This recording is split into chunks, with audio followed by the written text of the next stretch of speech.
So I'm here visiting with Erica Butler. Erica, I understand you used to work for the DNR, is that correct? I did. And what was your position? I was the wildlife veterinarian for the state of Minnesota's Department of Natural Resources. And what years did you work for the DNR?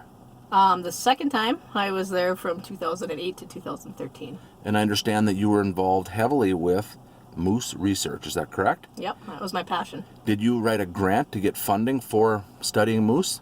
I did, yep. With, of course, some collaborators, but we did put together a grant. We secured about $1.2 million in funding to research what was killing our adult moose population. Okay, so the state and you were concerned, your passion was, let's try to figure out what's happening to the moose and let's try to save them. The public was concerned, yes, absolutely. Absolutely. Yep. We had a thriving moose population in Minnesota. Do you have any idea what the population was back then? God, it's been a while. I want to say it was maybe 8,000. They have the data, but Right. It was, yeah. A lot of moose. Yep. And they were disappearing.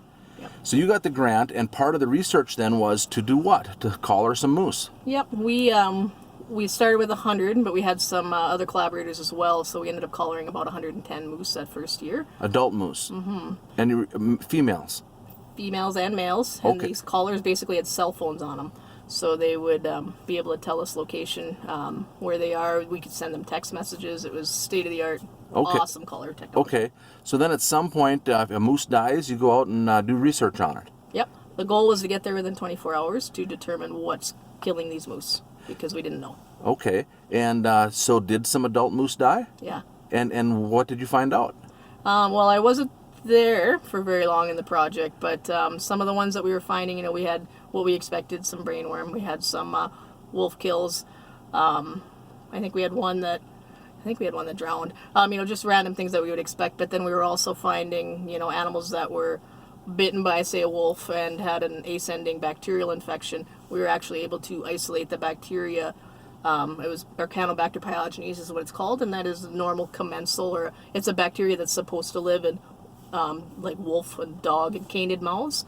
And there was bite wounds, so it was obviously that these moose had survived a wolf attack, only to walk away from the attack and succumb to an infection from the bite and die later. Okay. Okay, good research. And then you were involved in radio collaring calves. Mm-hmm. You could watch the moms on your maps and see where they were and check on them with a helicopter. Tell me the process for checking on these calves and collaring them. Mm-hmm. So what would happen was there was some pretty good information that had been collected by a previous researcher that the moose, before they would calf, would do what we call localize. So they would stay in a very small defined area during obviously spring, right around May 21st-ish.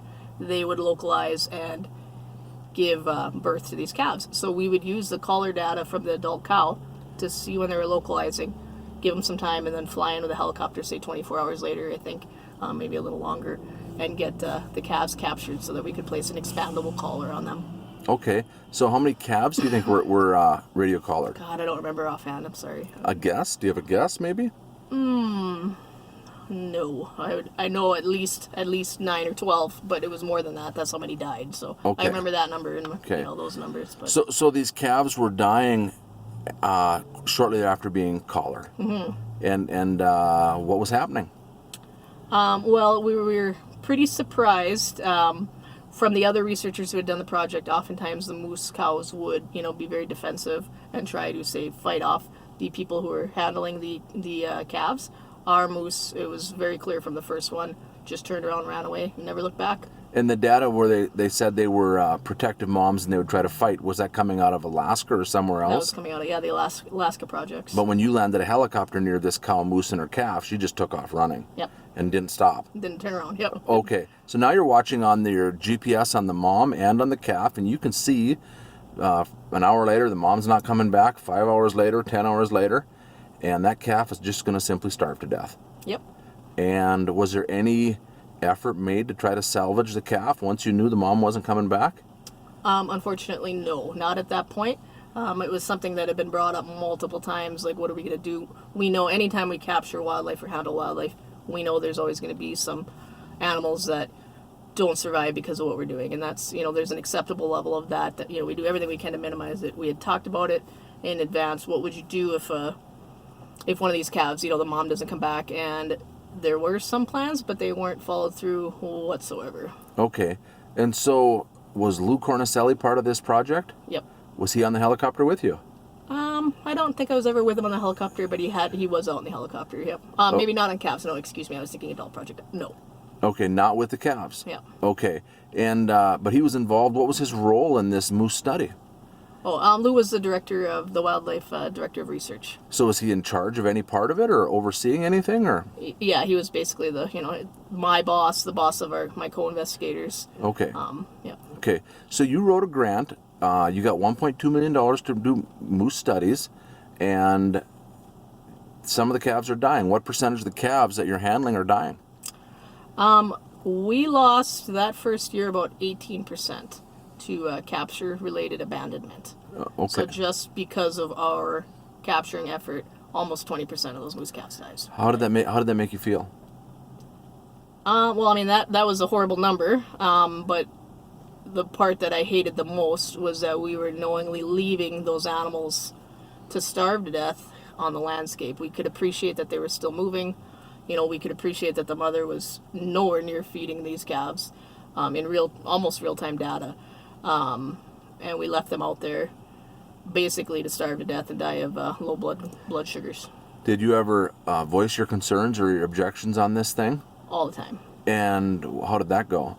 Basically, it fell on deaf ears. Glenn Delgides was actually the research manager on that calf project, and Glenn didn't show any interest in getting out there in any sort of timely matter. I should say, like even with our adults, we would have animals that wouldn't be able to get up again after we captured them from something we called capture myopathy.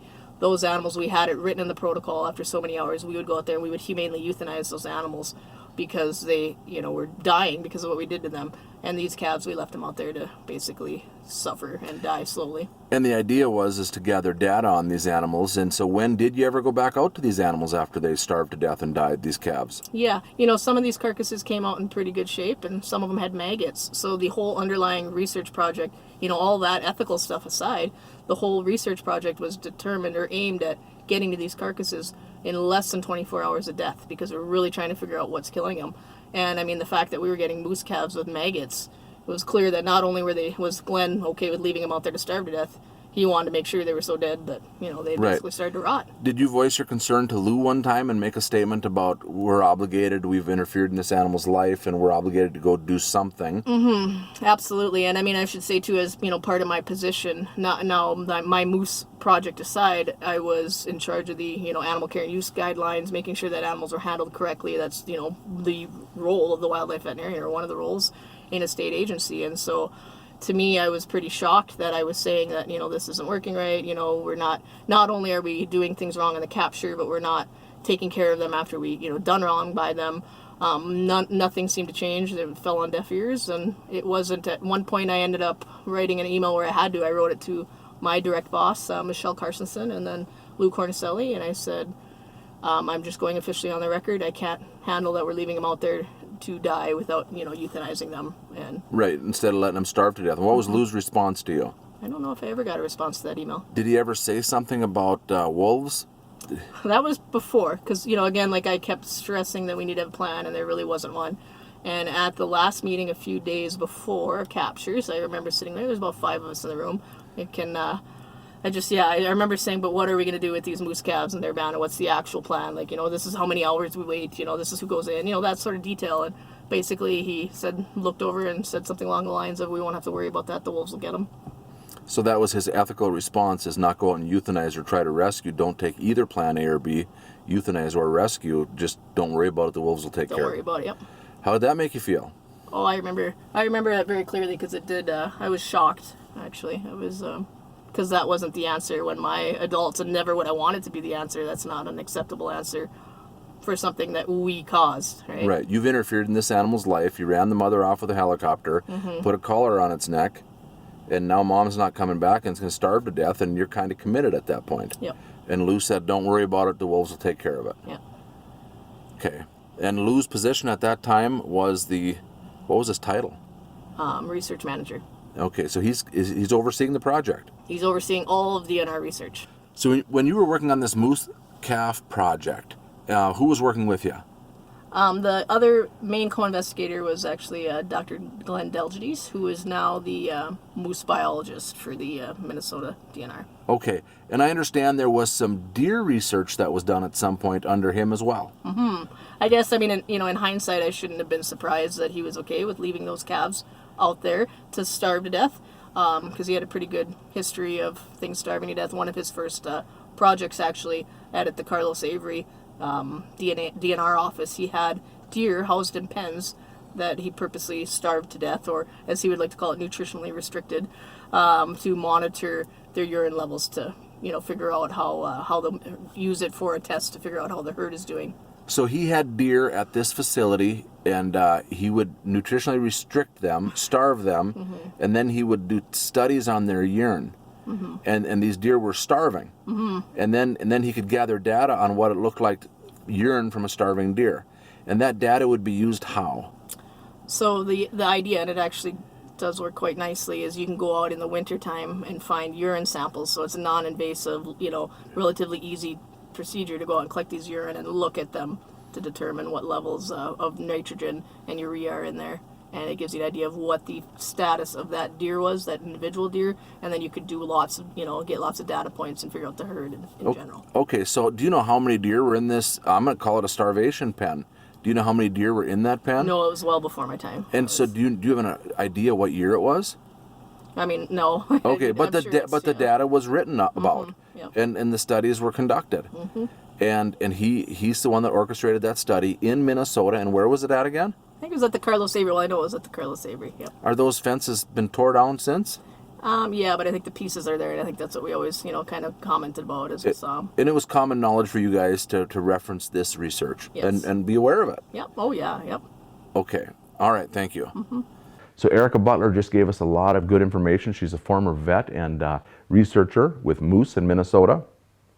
She worked closely with Lou Cornicelli. She saw some of the things that I've been suspicious of, allowing moose calves to die, and to laugh and joke that, well, don't worry about how that moose calf dies. The wolves will get it. Just don't worry about it. Leaving moose calves out to starve to death. You guys, we've kind of been deceived as taxpayers and sportsmen in Minnesota. Carlsted, Minnesota was considered the moose capital of the North. On the edge of town, they have a huge moose statue. When I was a kid, I could drive around with adults and see 5, 6 bull moose every evening in the fall. It was fantastic. Today, we don't have any moose left. When I first bought my piece of land, I walked out in a swamp and found like 12 moose paddles on the edge of a swamp. They'd been laying there for the last couple of years. There was moose everywhere. It was exciting. So all of a sudden, we can't figure out what happened. It's a mystery. We've spent millions of dollars trying to figure out what happened to our moose population, and nobody can figure it out. They want to say, oh, it's a worm caused from deer to moose, and they're all dying. Well, there's deer in western North Dakota, and they have a thriving moose population. Well, they want to say, well, it's global warming. Well, if it's global warming, why does western North Dakota offer 100 moose tags a year every year since 1985? How is it that the North Dakota biologists and the leaders over there can figure out how to make their moose herd grow, and we can't figure that out? Well, they'll argue, statistically in the state of Minnesota, certain areas have moose. We had moose in Kitson County, Roseville County, Marshall County. They're gone. They're gone. They don't exist anymore, and nobody wants to talk about where they went. The wolves are a problem. The wolf is a problem, and people don't want to talk about it. For years, I would complain that our livestock producers are being eaten alive. Wrong or anything, but yeah, I don't think the law has changed a lot of the action being put into place. Right. But if they had more of a hunting season or more of a, where they were controlled, it would be wolves, and there's really nothing we could do. I mean, we had a wolf season, but the federal government banned it. Now they're federally protected. There's nothing we can do. You know what? I think the DNR, Lou Cornicelli, I think he was in favor of that the whole time. He was in favor. There was no public outcry.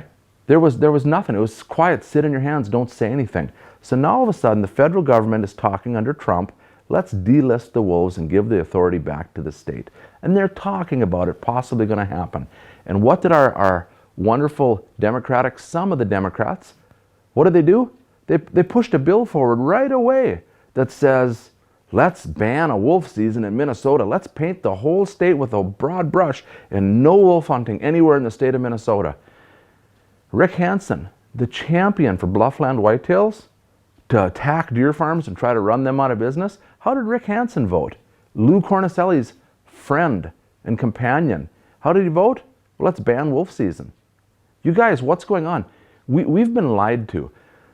Certain people in the state of Minnesota have been for federal protection of wolves. They're for it. They've never screamed and kicked. They've never tried to get the federal government to loosen up on the wolf hunt. And all of a sudden, what do we have? The chance that they might come out, they've already passed a bill through the House that says, well, we're going to ban it. Well, I don't know if it'll survive the Senate. I hope not. You guys, these people are not for hunters. They're not. And they're really not for the wildlife. They're for special interest groups. Special interest groups. They're doing massive deer culls. They don't care about the moose population up here, and they want wolves at the cost of our wild deer herds. Between the culls and the wolves, we're going to be lucky to have a deer left. Here's my question. North Dakota has a booming moose population. Minnesota's is failing, and it's failing under the leadership of Lou Cornicelli. I want, at the top of this link, we're putting you can vote. Do you think Lou Cornicelli has done a poor job as wildlife research manager? Do you think Lou Cornicelli should be fired? I do. I believe he should be fired. He has failed. He's failed in his leadership role. It's unbelievable. We're putting a link at the top of this page. Please vote. Please share the video. And let's try to regain some common sense and send an example to our state that we're fed up with poor management. Lou needs to go. There's a ton of good DNR employees. Lou's not one of them. Thanks for watching.